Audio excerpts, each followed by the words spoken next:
reform school is kind of cool. That is kind of cool. I mean, it sounds cool. It was locked down in the woods near Albany. Oh, really? New York, yeah, it was something else. Wasn't there a movie about that? That was an adult movie. Oh, yeah. Now I remember. Yeah, talk back to that. So. Hi, James. You talked about how it was to grope Sarah Michelle Gellar. Can you please explain to us in extreme detail how it was to grope John Barrowman? Yep. John? Okay, how many people were here yesterday? Okay, you're going to hear that again. Sorry. Yeah. My character was an ex-lover of his character, so we're going to kiss in the episode. And I've never done that before. So I was a little nervous. And I had to really face my own latent homophobia. And I have to admit that it's down there, that I've tried my whole life not to be that way. But if I admit it, I'm an American. I've been raised in this culture, and there's these bigotries down inside me that I'm constantly having to dig up and deal with. So I'm sitting there on the first day of the set. I'm looking at John, thinking, okay, I'm going to kiss him tomorrow. I'm going to kiss him tomorrow. And he starts grabbing the fellow castmates, like the girls and stuff, and like by the boobs, like and then they're like, stop it! I don't want to play today. And he keeps doing it. And I'm thinking, I got to kiss that guy.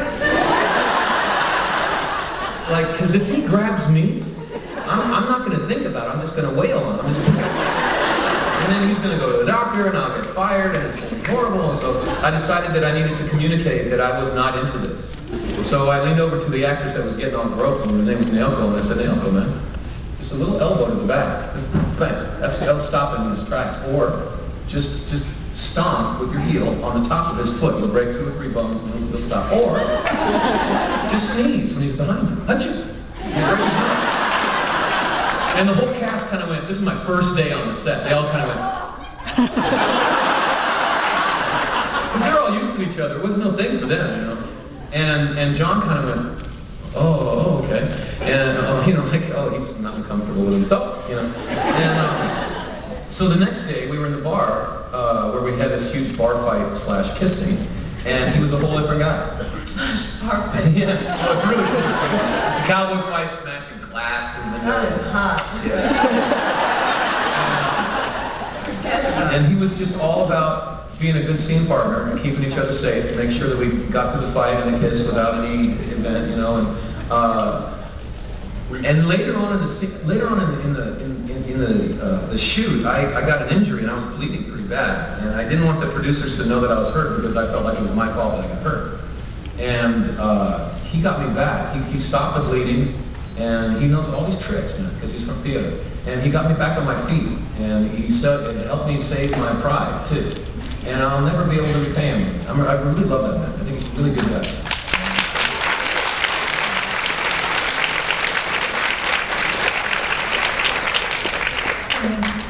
My question's for everyone, but I just wanted to start off by saying I was at a con with James where some women broke down a door because they thought you might be in that area and were trying to get to you. There was a dragon a couple years ago where some woman randomly threw off her shirt and exposed herself to the wind. And I was wondering if anyone had really unique conventional experiences like that they wanted to share, or if that was probably about as weird as it got. Is that a challenge? Like you're going to create one now? Oh my God, I'm very new to conventions. I'm leaving. I'm not coming back. So get your autograph today. Get it. I don't want to see Fred.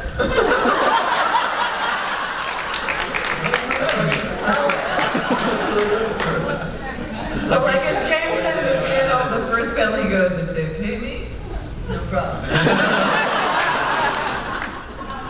I like the freakiness. I like it. That's why I come. The weirder the better for me. Are you wishing an invitation?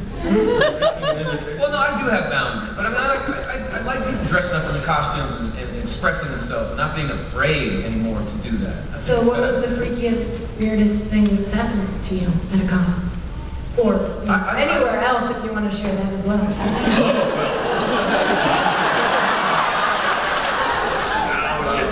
Oh, here it is. Here's a good story. This is my first convention. It was in London. And I didn't know to be careful. And I'm standing in the middle of it, about 300 people, and it's all packed, and everyone's talking and stuff. And this old lady goes, I have a fever. I said, sure, babe, what's going on? Could you turn around? And I was clueless. Because she's like 70 years old. And I go, well, yeah, okay. And then she goes, now, bend over. And I'm like, I had a couple gins. And I was like, yeah, very funny, I really like that. And then she just rams her hand in my butt and goes, now clench. And I just, what? So I'm just a little more careful.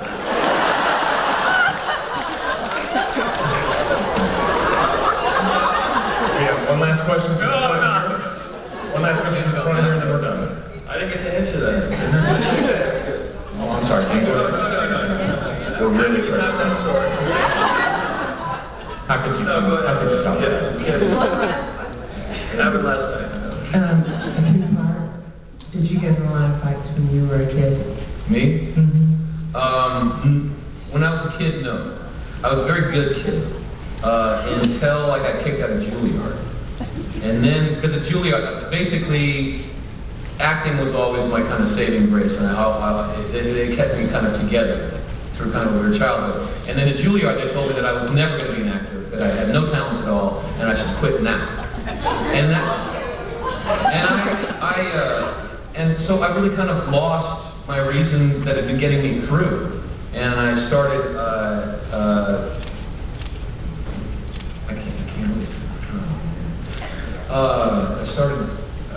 Big rowdy? I started conducting business in Central Park. And you have to defend territory when you do that. And so there was a lot of fighting. And I'm glad I got through it, and I want my son to freak out before he gets me. Did you get your nose broken? What's that? Did you get your nose broken? Did I get my nose broken? No, I was really lucky actually. I got a pipe here, I got stabbed a couple times. But that was the gymnast. I've had my broken 3 times in fights. And what did you think of... What did you think I just ran back and think about that. Yeah. What did you think of the name they gave Spike when they started the comics? So that again? What was it? The comic? When we started this, the question When was... they started making the comic books, and they named you? That they gave Spike. When they started the comics? They started making comics, they called you William Pratt.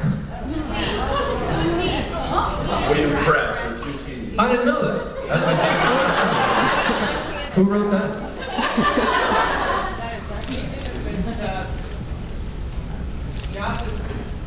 William Pratt. You're not. Oh, is that what it is? Oh, well, I won't be mad at him then. I'm still a little mad at Josh because he at the end of Angel, they asked him who the best ingenue was for Angel. He said the best ingenue Angel ever had was Spike. And I come from theater. And in theater, there's a saying, which is never work with children or animals. Avoid ingenues whenever possible. Because that's all 3 of them are performers that haven't had enough experience yet to be able to really pass the ball effectively. So that you will be picking up after their mess the entire play, but they'll get all the attention. So it's the worst, and then this is the thing, Josh didn't understand, because he's not theater, he didn't understand what it means to me when he said that, but he basically called me a talentless, know-nothing, pretty boy. And I told him, I don't want to know where you live, man. I was there. You got it all wrong. When you said ingenue, you thought you were the best hottie in the whole thing. Well, actually, that's the thing that incensed me, is he kept saying it was a compliment, and I'm just like, you called me a little. I screamed at him outside of, the 3rd Street Promenade in Santa Monica, and like a crowd got it. It's like Saturday, just shopping with his family. Take this guy.